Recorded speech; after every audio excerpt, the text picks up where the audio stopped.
আসসালামু আলাইকুম। কি অবস্থা সবাই কেমন আছেন? তো আপনাদের দয়ায় আলহামদুলিল্লাহ ভালোই আছি আমি। তো আমরা যাইতেছি তো এই তো যাইতে আমাদের কলেজের সামনে দেখতেছি যে ঈদগাহ মাঠে ওয়াজ হবে। তো এরপরে কলেজ রোডের মধ্যে দিয়ে চলেই যাইতেছিলাম কলেজে।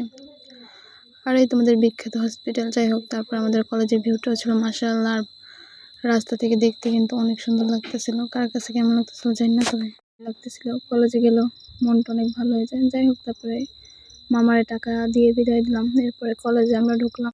আমরা মনে হয় সবার আগেই আসছি, কোনো লোকজন নাই। যাই হোক, তো কলেজের ভিউটাও মাশাআল্লাহ ছিল। এই তো এরপরে শহীদ মিনার দেখাইতেছে। এটা আমাদের নতুন শহীদ মিনার, আগেরটা অনেক পুরাতন হয়ে গেছে, এটা অনেক বড় করে করছে। যাই হোক ক্লাসটা শেষ, এরপর কলেজে আসার টাইমে দেখতেছি যে মামায় ছোলা মাখাইতেছে। তো মামায় বলতেছে আজকে সবাই ঝাল ঝাল ছোলা চাইতেছে। যাই হোক এরপর আমাদের ঝাল করে অনেক সুন্দর করে ছোলাটা মাখাই। এরপর আমরা দুই বান্ধবী খাইতেছি। যাই হোক ভিডিওটা এই পর্যন্ত, সবাই ভালো থাকবেন।